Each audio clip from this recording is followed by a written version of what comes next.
7 August 1942, Guadalcanal, dawn. The first U.S. Marines splashed ashore expecting palm frond postcards and found a green wall that ate sound and swallowed men.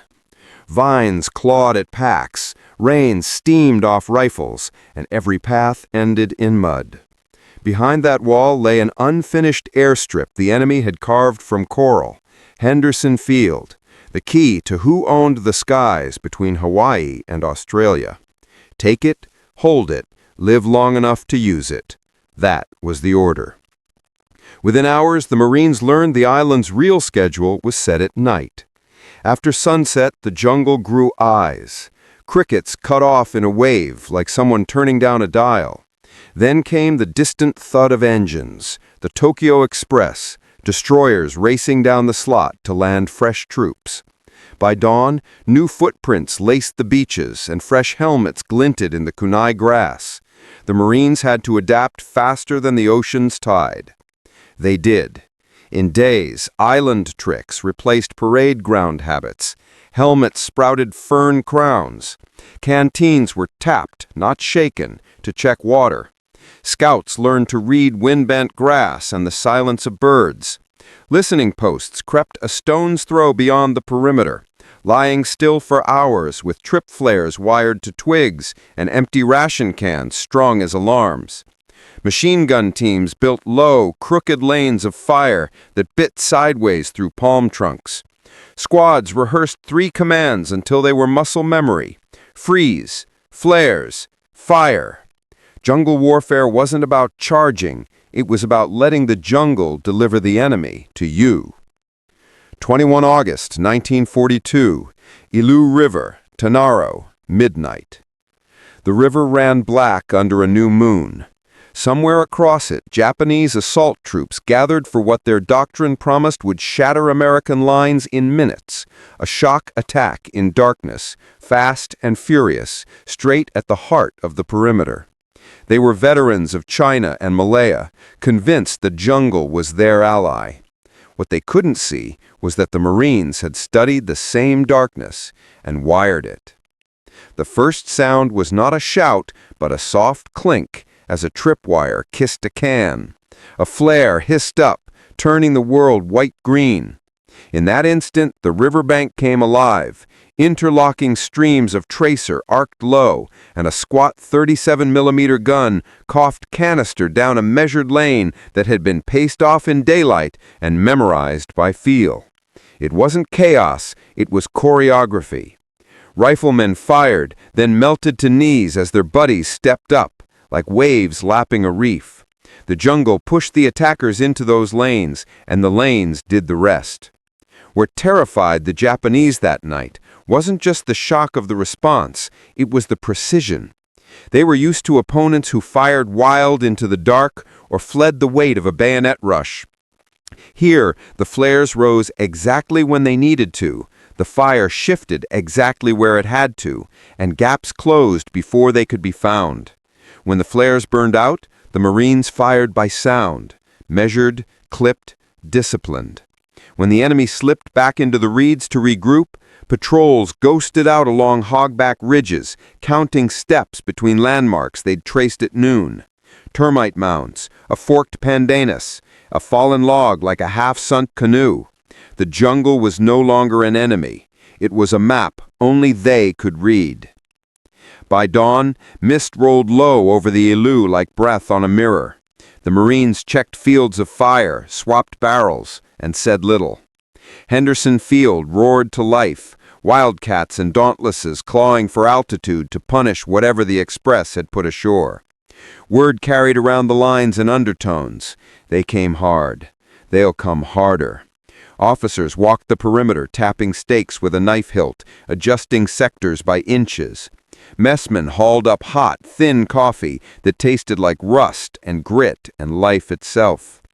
Out beyond the coconut grove, the jungle reset its noises as if nothing had happened. But something had. The invincible aura of Japanese night fighting had cracked on a riverbank, mapped in the mind and measured in paces. The Marines had found a way to make the darkness their tool, And they weren't done, because north of the airfield rose a bare-backed ridge where the trade winds howled after sunset, and on a September night, not far off, the jungle would funnel another attack straight up that spine, into a defense stitched by hand, learned by heart, and held by men who now understood how to fight where the light never reached. 12 to 14 September 1942, the ridge above Henderson. Trade winds ripped across the bare spine south of the airstrip, turning palm fronds into whips. Colonel Merritt Red Mike Edson walked that ridge at dusk with a flashlight hooded in his fist, checking markers he'd planted in daylight. A broken palm, a termite spire, a coral knob shaped like a saddle. The raiders and paramarines dug in shallow. Coral was too close to the skin of the earth for deep foxholes, and strung a defense like a fishing net, thin, flexible, and deadly when a school swam into it.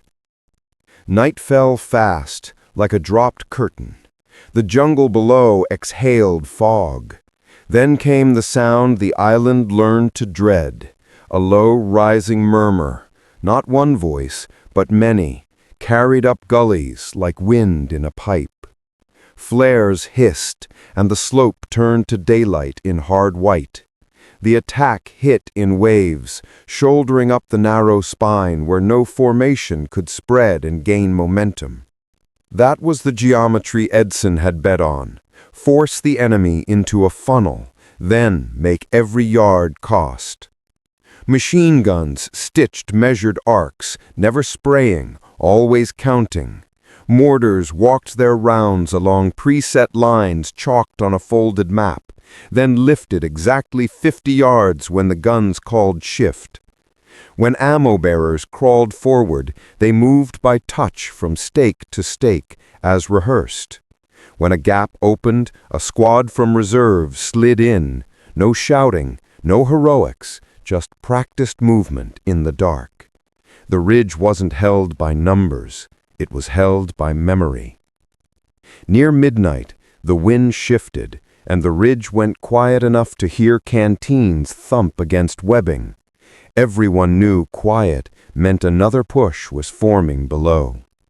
Edson keyed his handset and spoke evenly. Hold what you've got. If you have to bend, bend to the final line. That final line was a low rise he'd traced at noon, a last-ditch knuckle of coral that covered the first 100 yards of runway. Bend they did, 20, 30 yards in places, then locked again. At 03, a final rush hit like a snapped cable. It broke on the knuckle. By dawn, the ridge was still American, and Henderson's first sorties clawed into the blue to rake the beaches where the Express had left its footprints. Daylight brought a different war. Patrols ghosted west along the Matanacao, rifles low, eyes higher, searching tree lines for tiny wrongnesses. A leaf that swayed against the wind, a shadow with edges. Jungle craft hardened hour by hour. Point men learned to breathe with the forest, to feel a vine before it snagged a sling, to smell turned earth where someone had flattened grass for a firing pad. Shotguns rode with lead scouts for the first snapshot inside 7 paces. Grenadiers counted lugs of terraces by thumb before lofting around over a rise. And always, behind it all, the thrum of Henderson, cactus, marking time like a metronome. Wildcats up, dauntlesses back, avengers circling, ready to pounce when patrols popped smoke on a river bend.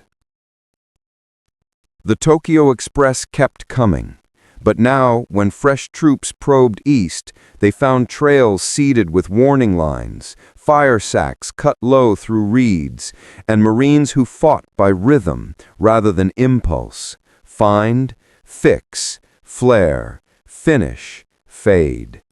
The island itself seemed to have taken their side, rain muffling advances, mud swallowing boots, mangroves splitting columns, and the men who'd arrived as strangers to the green began using its tricks like a second language. Out to the west, under a sky that went black in a heartbeat at dusk, the next test was coiling, a push at the river mouths, where the jungle met surf and every sound carried. The Marines would go meet it, one ridge at a time. 24 to 27 September 1942, the rivers that bite back. Dawn came up gray over the Matanacao, a river that looked lazy until you tried to cross it under fire. The Marines moved in threes along the bank, point, wingman, shadow, each footfall placed, each glance a search for the one leaf that twitched wrong. The jungle was a filter now, nothing loud, nothing wasted. When the first bursts cracked from the far shore, nobody answered with panic. A smoke grenade arced, bloomed green over the gravel bar. Within minutes, the Henderson air jungle answered, dauntlesses stepping down the valley, their dive brakes bright red, stitching the opposite slope while patrols slipped forward low and fast. The Japanese had chosen the river mouths for a reason. Mangrove roots hid gun pits, and sand tongues let them ferry squads across at night. But the Marines had turned this ground into a lesson plan. Engineers with bolo knives cut narrow fire lanes through Nippa and Reed, crooked, waist-high alleys that looked like nothing until a patrol needed them. BAR men had pre-ranged driftwood logs across the channel. Mortar crews carried range cards laminated in wax paper. Runners moved messages by landmark, past the split banyan, left at the termite spire. When a platoon did wade, rope lines went first, not at every 2 paces. The crossing was a whisper, not a splash. And if the jungle swallowed a squad, a coast watcher on a ridge would murmur coordinates on a hand-crank radio, and wildcats would be overhead before the echo died. Night flipped the board. The Tokyo Express knifed down the slot, pitching crates into surf under star shells. Fresh troops came ashore with the certainty that darkness belonged to them. Then the forest itself seemed to disagree. Trip flares climbed the trees like white ivy. Claymore-style fugasse whooped at the edges of gullies. A Browning that had been silent all evening coughed exactly 6 rounds, pre-briefed signal. Then fell quiet as squad shifted to the next cut lane. The Marines fought by rhythm, tap the trail, trigger the trap, cut the light, change the lane. By midnight, the attackers were stumbling into angles they hadn't seen at dusk, and the river, which had looked so easy to ford on a map, turned into a maze that pushed them back toward the sand. By first light, the pattern repeated, patrols out, not to chase, but to shape. They found fresh spider holes by the sweet metal smell of turned earth, tossed in a single pineapple, and moved on. They marked an unseen machine gun by the way a frond trembled after every 5th burst, then called in a single 60-millimeter round with a correction of drop 1 palm. And always the same discipline, fire by count, movement by hand sign, resupply by scratch tally on a rations lid. The green that had once terrified them now kept their secrets, and the word went up and down both banks of the Matanacao that the Americans weren't just holding an airfield. They were learning the jungle faster than anyone expected, and they were waiting at the next bend. 24 to 26 October 1942, the night the jungle changed sides. Twilight sank fast over Henderson Field, and with it came the sound the island had taught everyone to fear. Wooden clappers from the tree line, then a rising chant. General Hyakutake's assault troops were moving through razor grass and rain-cut gullies toward the Lunga perimeter, confident that darkness and surprise were theirs, as they'd been across Asia for a decade. The Marines had other plans. They'd spent days carving the jungle into a quiet grid, ankle-high trip lines marked with knots you could count by touch, knee-deep fire lanes snaked through kunai so a BAR could speak without a leaf in the way. 37-millimeter guns pre-sighted on gaps in the brush with canisters stacked knee-high. Seabees dragged logs to guide fields of fire like picture frames. Army artillerymen posted laminated range cards to palms with tent pegs. and along the trails, squads rehearsed a call and response in whispers. Flare, count 3, shift left, 2 bursts, move. At 2200, the tree line flickered. Flares rose, not straight up, but through the canopy, hung by fishing line hours earlier so their glow slid along the leaves instead of blinding friendly eyes. The first Japanese waves hit wire and invisible ditches, bunching exactly where the range stakes said they would. A single 37mm door knocker thumped, then another, then machine guns in 5-second rations, never long enough to give away a position. Mortars walked in by landmarks. 1 Banyan, right, drop 1. And dauntless dive bombers, launched at dusk, orbited dark until a red flashlight blinked from the revetments. Now. Their bombs stitched the far trails, not the front, closing exits more than smashing arrivals. By midnight, the battlefield moved like a clock. Riflemen fell back by yards to pre-cluck hides. Fresh squads slid forward along silent lanes. Runners traced routes by termite mounds and split trunks. Navy doctors worked behind ponchos strung to kill flashlight glare. The attackers kept coming, brave and relentless, but the ground itself seemed to tilt against them. Roots snagged, ravines funneled, flares curved light where eyes weren't ready. A captured diary found at dawn had one clean line: Yare wa ware ware no mono de wa nai. The night is not ours. Morning didn't bring pursuit. It brought shaping. Patrols stepped out barefoot over the lunga, leaving boot prints only where they wanted to be followed. Scouts with Thompson guns moved 2 bounds ahead of rifle stacks, calling back corrections in hand signs. Coast watchers crackled bearings from ridges. Wildcats rose, turned by a single smoke puff over a mangrove point, and erased a hidden footbridge the patrol had marked with a rag the night before. By sunset, the same quiet lattice was rebuilt farther out.